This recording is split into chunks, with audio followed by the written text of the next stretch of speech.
Tonight claims Campbell Newman's plan to fix our transport problems will bankrupt Brisbane.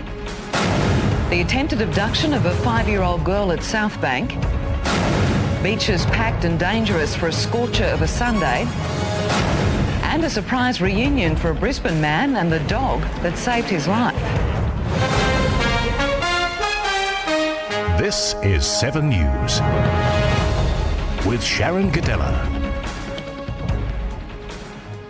Good evening, Brisbane Lord Mayor Campbell Newman. Tonight in 7 News Flashback, the power disputes that crippled Queensland. The fierce battles between unions and Joh Bjelke-Petersen raged throughout the 1980s and left ordinary Queenslanders in the dark. Good afternoon, Tony Davenport from the CQEB Control Centre for 7 National News.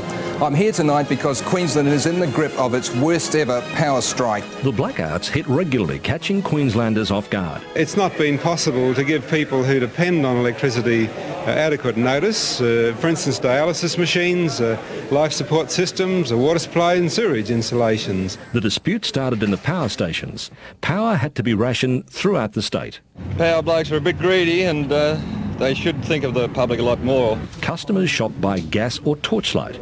Stock perished and food outlets couldn't cook, except those with gas who thumbed their nose at the dispute.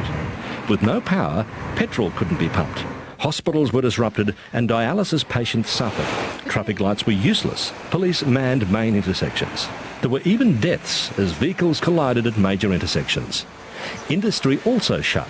Employees were stood down. We're losing, what, 45, 50 bucks a day. Yeah, that's part of, like that's a week's rent anyway, isn't it? Everybody stood down and we're losing money, heaps. In homes, residents resorted to candles. There were house fires as they were knocked over. And when the power was switched back on, power surges destroyed more homes. Where's it going to end? 30 minutes and that... You tell me, where is it going to end?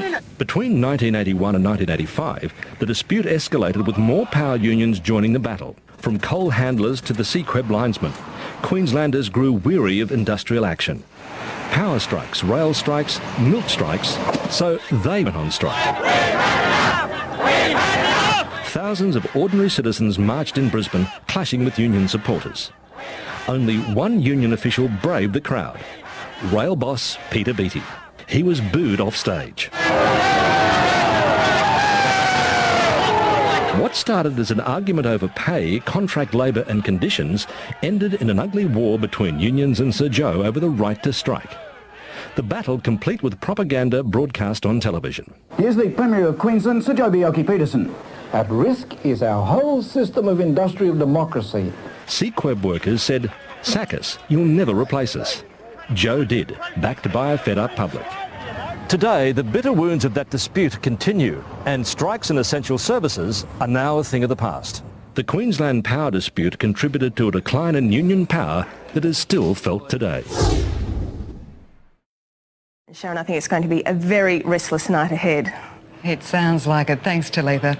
And that's all for now. Join us tomorrow night as we reveal the results of the 7 News online survey into the big issues facing the region. Tomorrow night we look at the water crisis and we hear the opinions of people in southeast Queensland. Until then, from all of us here at 7 News, good night.